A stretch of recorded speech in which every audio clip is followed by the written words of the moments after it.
Okay, what we're talking about is the causes of the revolution. And if you look at the next screen, you're going to find the essential question that you need to write at the top of your paper. The key term here is the word justified. Make sure that you have a clear understanding of that before you answer the question.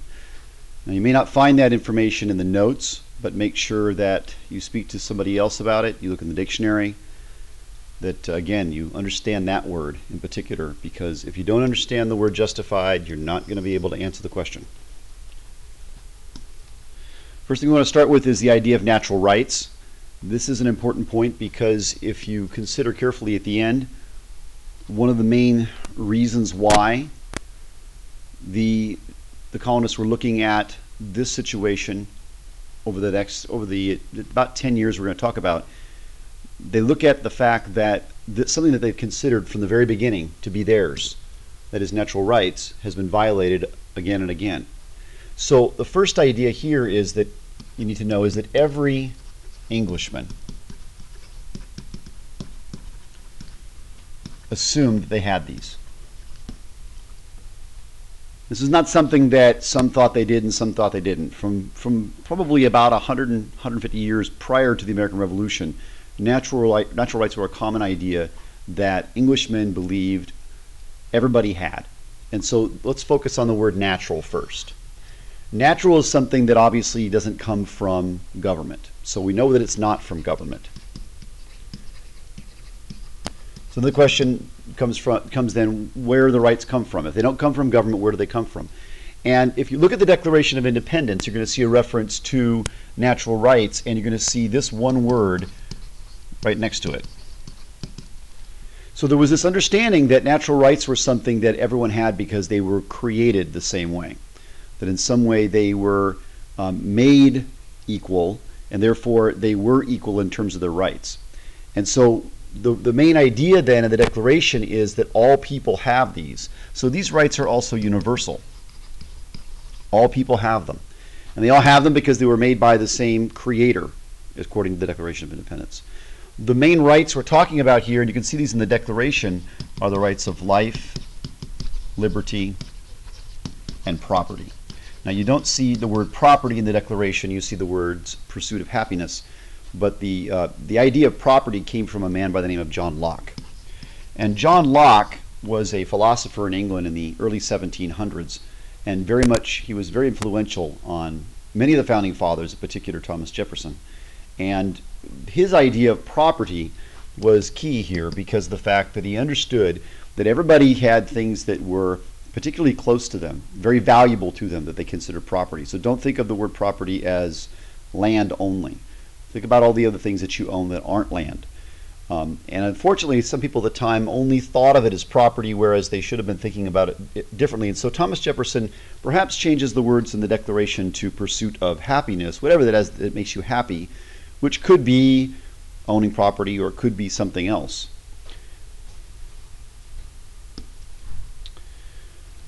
The first event that really sparks criticism by the colonists is based upon really something that happens in the French and Indian War. When the war is over, there are an awful lot of British soldiers that are in this area here, the Ohio River Valley. There are forts that are there, and there are British soldiers that are there, and they were there because of the fact that there were still Indians in that area, despite the fact that the French had left, and those Indians were still hostile. And the concern they had was that if they allowed colonists to move from the colonies into this area, that would require an increase in the need for soldiers, that there would be more of them necessary. So what they did was they created a line, and they drew that line along the Appalachian Mountains, and they referred to it as the Proclamation Line. So that line would have looked right about here. There was a line that was drawn along the mountains, and the line became then a border. It said that you can't go across the line. So at the bottom of the screen you see it says this prevented. It prevented the colonists from moving west of the Appalachian Mountains into the Ohio River Valley. Now, again, the main reason. Why do they draw the line? There's a concern about having to send more soldiers. Well, why are they concerned about that? We come down to really the main idea here of many of the acts that you're going to see, and that is that the concern over the need for soldiers is really a concern about money. The idea that if we send soldiers, we have to spend more money. If we encourage the movement of people to that area, it's going to cost us more money. And why would it cost us more money? Well, people that move from here into the Ohio Valley aren't going to be where those ships are going to come in. They're going to do all that trading. So we're shifting people from one place to another, costing us money in terms of protection, cost us money in terms of trade. None of this is good for Britain as far as they're concerned. The result is they want to draw that line. They want to enforce the movement of people or restrict the movement of people and enforce this line so that they can't occupy that territory. And the main concern or complaint that they have about this is, remember that this French and Indian War, this is something that the colonists fought in. This is something that they died in. Many of them lost, fathers and brothers and sons, and now they're told that the area of land or the piece of land that they've won, they're not allowed to have. The Sugar Act is really not, just so you understand, it's not the first act that the British passed. There were other acts passed before 1764. Many of them had to do with trade. Most of them were rules and regulations that were referred to as navigation acts that restricted the ability of the colonists to trade with different countries. So many of them, the focus of those navigation acts was in fact always England first when it came to trade. So if you were going to trade with somebody, send it to England first and then let them do trading with other countries. The Sugar Act becomes one of the first times that we see a restriction placed upon the colonists, where they're told that they can't buy certain things unless. And so when you see the word sugar, obviously, you're assuming that it's granulated stuff. It's really not. The word act, by the way, is just another word for law. What this tax was primarily molasses. And molasses was a very much an important part of the diet of most people in the colonies, in particular in New England, where molasses was turned into rum. And it was used on ships then by most of the sailors. The intent of this particular tax was to pay for the debt of the 7 Years' War. So we talked about the idea that there was a money issue with the English, and the debt that existed after the 7 Years' War was so great that the English began to pass these taxes in order to pay for that war, to pay that debt. Notice something here. The sugar we're talking about, this comes from the West Indies. The sugar is imported. It's not something the colonists can get without paying the tax. And if they want to avoid the tax, the only way that they can do that is really by smuggling, by bringing the sugar in illegally from the West Indies. And many of them begin to do that, and they become very good at it, sneaking the sugar in and selling it then on what we would call today the black market. So the result is that most colonists, if they aren't participating in smuggling and if they aren't buying the smuggled molasses, all they really do with regards to this is they begin to complain. They begin to grumble about it. The same way maybe your parents or we complain about the price of food at the grocery store or the price of gasoline at the gas station. The complaints don't amount to much, but you can already see that there's this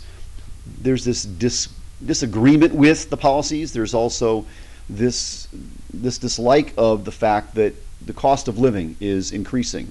And we're going to see that the cost of living in the colonies is going to increase in other ways with other acts that are passed. The Quartering Act then is passed in 1765, and this is really meant as a way to augment, to help pay for those soldiers. Because you could have just simply passed a tax to pay for soldiers, but instead what they did was they didn't pass a tax. They simply told the colonists, well, guess what? We don't want your money. We want you to directly provide for the soldiers. And it required the colonists to provide basically three things: food for the soldiers living in their community, fuel or firewood for the soldiers living in their community, and shelter, which at the time was not living in someone's home. It was actually a place to put your tent, a place for the army to put their camp. The colonists at this point, what this does for the colonists is that they begin to really distrust the redcoats. They look upon them as invaders. They look upon them as being disruptive to their lifestyle, to their homes, and in particular cutting into their ability to provide for their families, because they have to take a portion of what they grow or a portion of what they buy and they have to give it to the redcoats. So they have to take a portion of the firewood that they cut and they have to give it to the redcoats, which obviously means that they have to increase the amount of time that they spend growing food or cutting wood, and that again affects their families. And so this distrust of the redcoats, this dislike of the redcoats is growing, and it's something that's going to only get worse. The Stamp Act is really the first act that riles the colonists to the point where they begin doing something other than just complaining or just smuggling. And why is it the most dreaded act? Well, it has an awful lot to do with what it taxed. It taxes anything that's printed. So, for instance, if you bought a newspaper, there was a tax on the newspaper.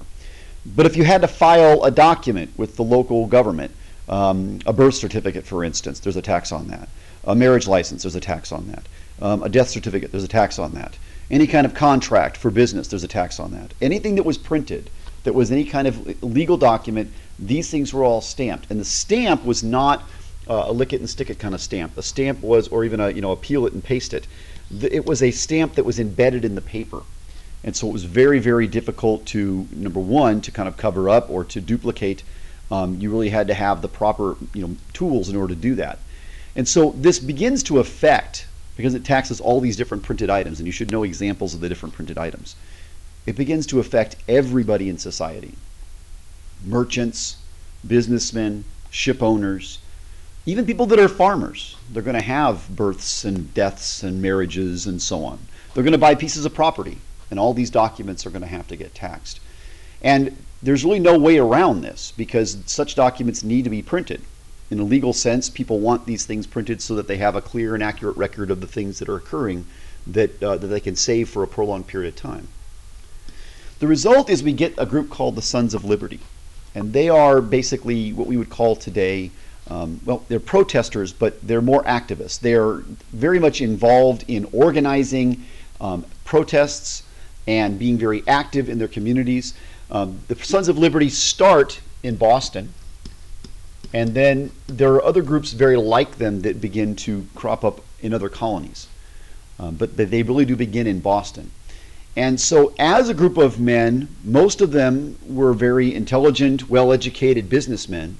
They were out there on a regular basis and meeting with each other on a regular basis and really thinking about how can we combat the British and what they're doing? How can we defend ourselves against these attacks on our natural rights? And you might be wondering, well, what natural rights? Well, the right to property in particular.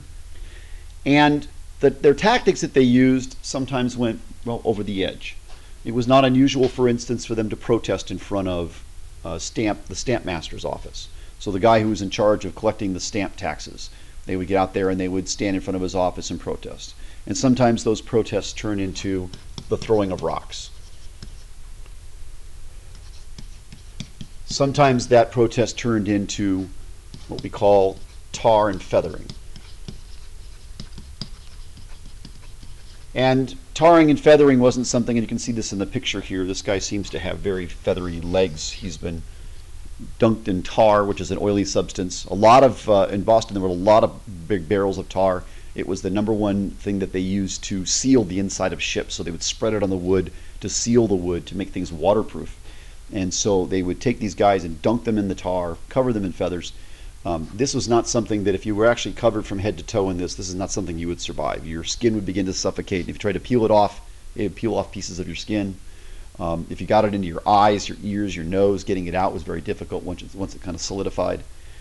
So this was a nasty kind of thing that happened. And very often if you got tarred and feathered, you were carried around the town and people then began to throw things at you because they recognized who you were, and the fact that you were being really treated this way was a symbol of the fact that you were somebody that couldn't be trusted. They also would, and you can kind of see the noose here. I don't know of any records of anybody being hung, but I do know that they would sometimes make a dummy of you, and they would, if you were the guy that they didn't like, they'd make something that looks like you, and they'd stick you in the noose out in front of your house, out in front of your office, and they'd hang you there as a reminder to you. This is what might happen to you if you come outside, so don't come outside. So their tactics weren't just simply protests. Their tactics were, in many cases, harassment. And sometimes that harassment went so far as to injure people severely. The colonists are also going to organize something known as the Stamp Act Congress. They meet in New York, and they are going to, and not all the colonies meet in this Congress. The Congress is only a gathering of representatives in some way. And this meeting in New York is going to focus on the Stamp Act. But one of the more important things that comes out of this, a meeting of colonists and meeting of the colonies, is that they get the phrase, no taxation without representation. This is the first time we see it written down as part of a statement, a joint statement made by the colonies. And this becomes then sort of the rallying phrase, the rallying cry of the colonists when they talk to each other. What is it really all about? Why are we so upset? Well, we're not upset just because we don't believe in taxation. It's not just no taxation. It's no taxation unless we have something else. And what is the something else? Well, it's representation. But what does that mean? Representation refers to the fact that there's nobody in Parliament. Parliament is essentially the Congress of Great Britain. But there's nobody in Parliament that represents the people of the colonies. There's people all over England, and they have representatives that are in Parliament. But the people that are in the colonies have no representatives in Parliament. And that's really their concern. Who speaks for them? And remember, representatives are people that you elect, people that you vote for, not people that are selected for you that then are supposed to represent you. And there's nobody in Parliament that does that.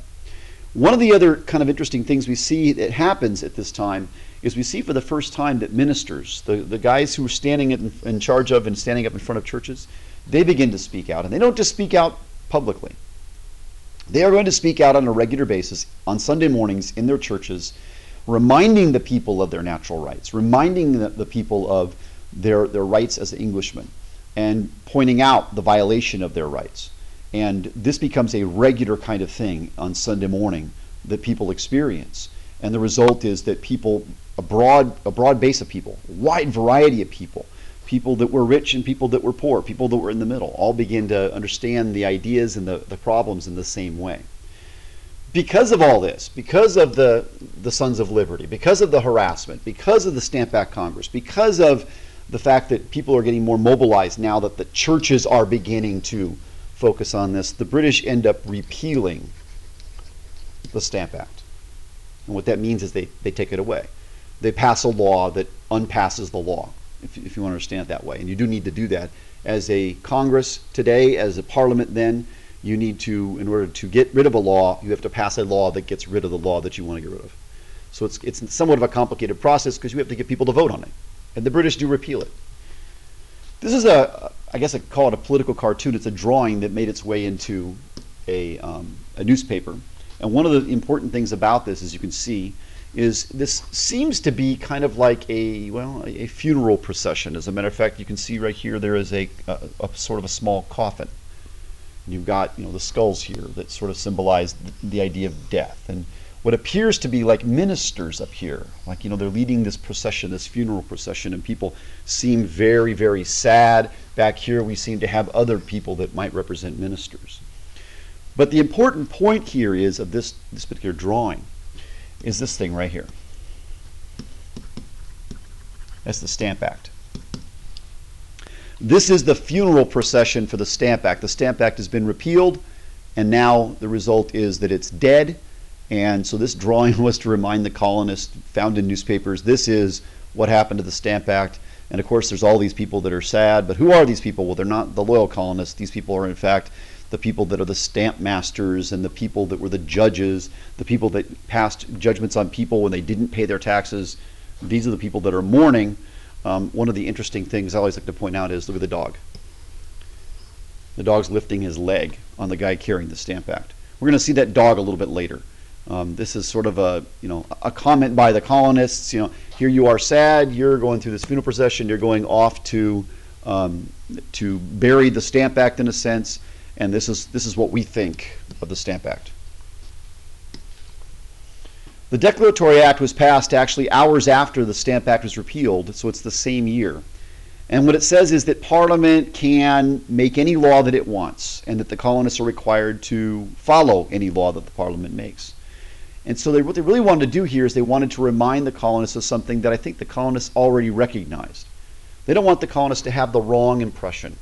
And that is that if you protest enough and you throw a big enough fit, that Parliament will turn around and change their mind, and that the result will be that you'll get your way, sort of like a child throwing a temper tantrum.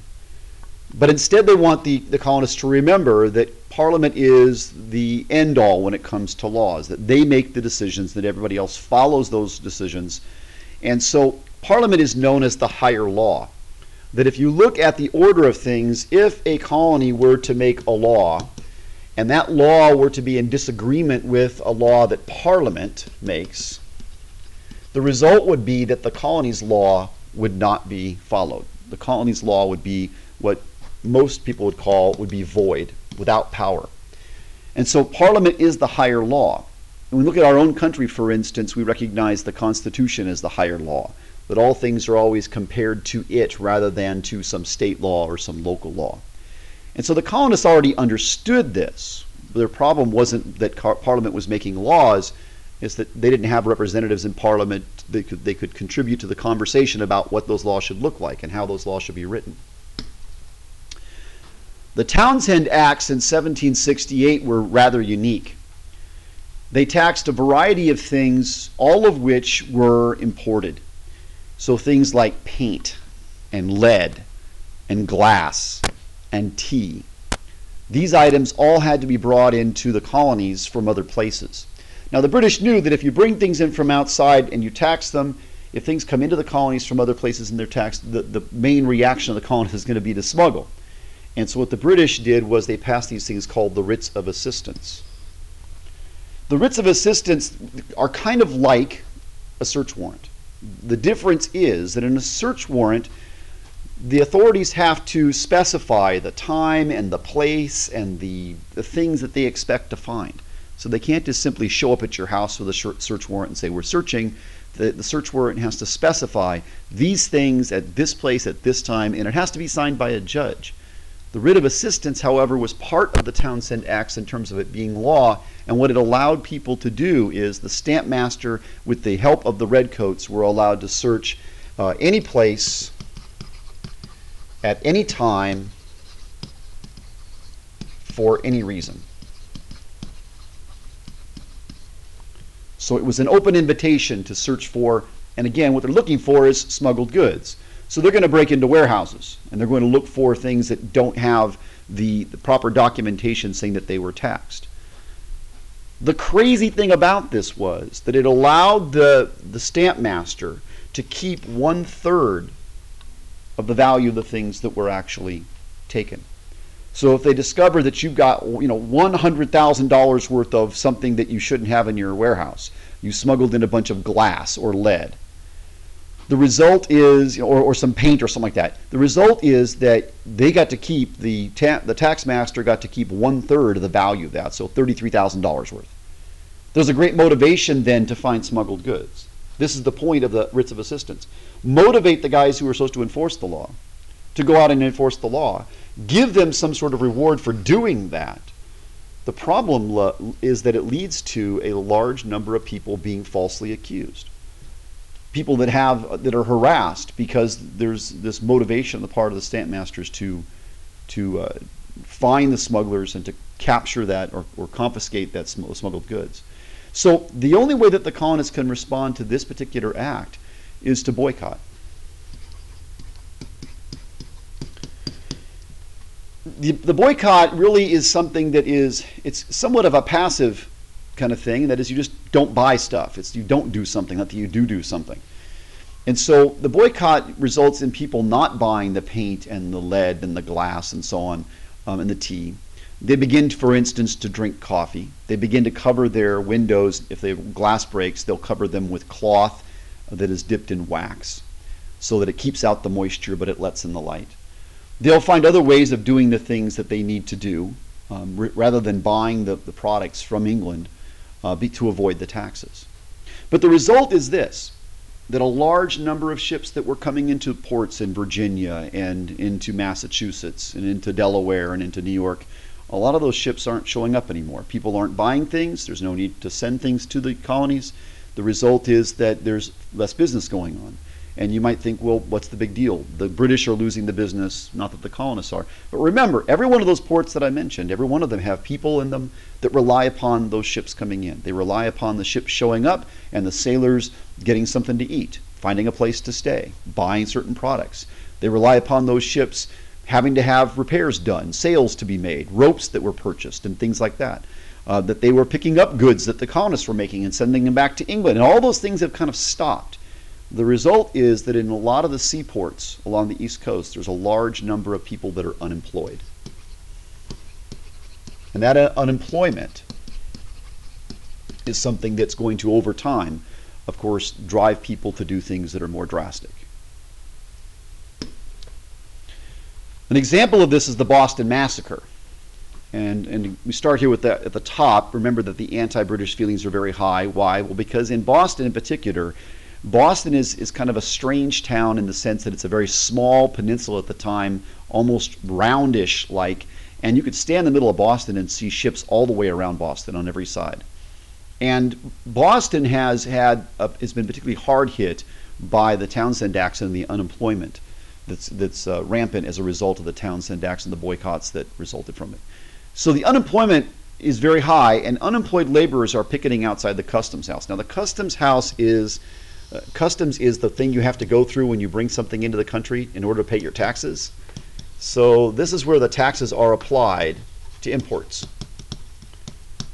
And the guy that is doing this, the tax master, the guy who's in charge of it, who's in charge of the customs house, his job is to go out, or has people that go out to the ships and they itemize and sort of write down everything that's on the ship, figure out what needs to be taxed, how many taxes have to be applied to it, and so on.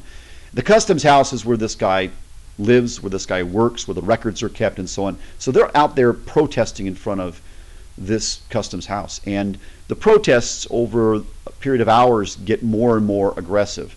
The redcoats are called out, and they're called out to protect the customs house, to protect the tax master. And then what happens as the words and the things that are being said get more and more heated, the redcoats are getting more and more tense, the people begin to throw rocks and chunks of ice at the redcoats. This is early March in 1770, so that in the evening things still freeze up. If there's any water on the ground, it tends to freeze up still. It's still pretty cold.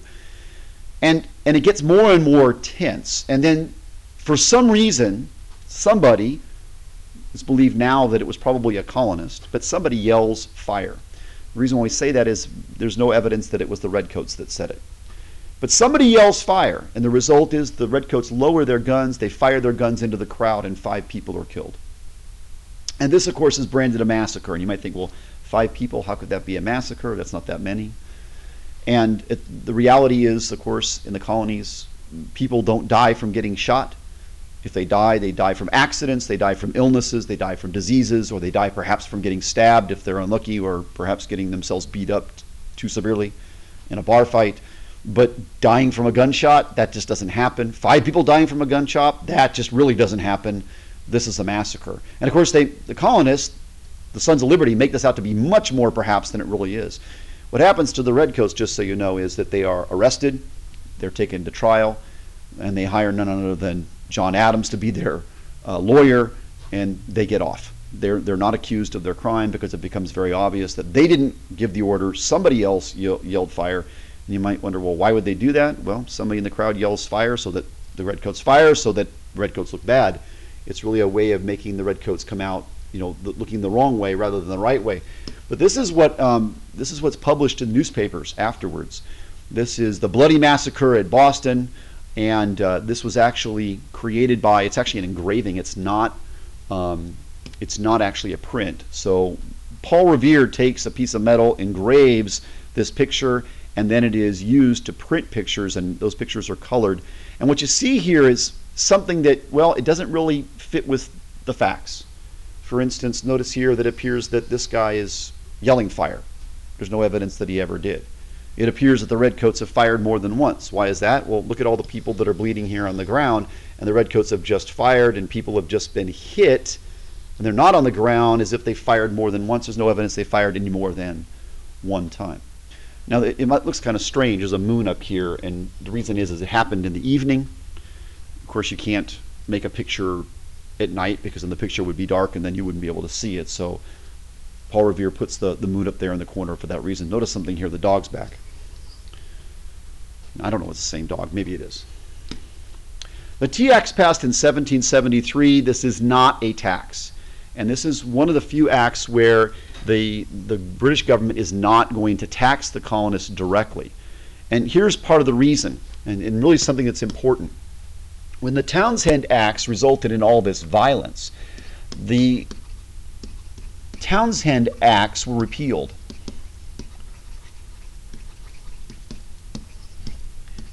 Except for the tax on tea. So they got rid of all the taxes from the Townshend Acts, and they left the tax on tea very quietly.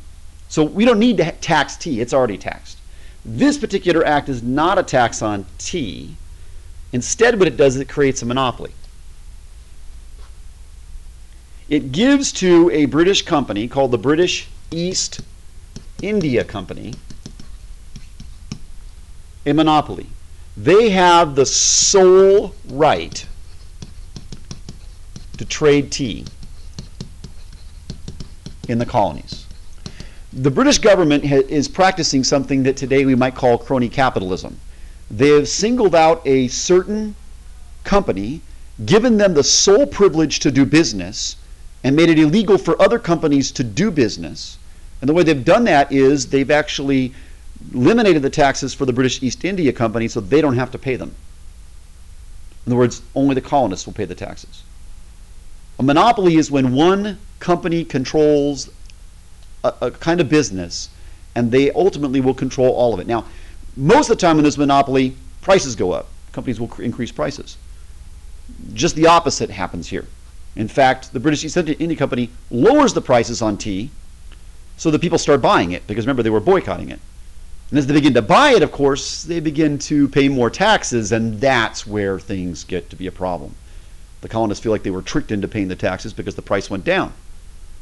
People began to fear that other monopolies are going to be created. That the British will begin to favor British companies by making sure that the laws that are passed are tailored to favoring them rather than any kind of colonial businesses. And so what do again?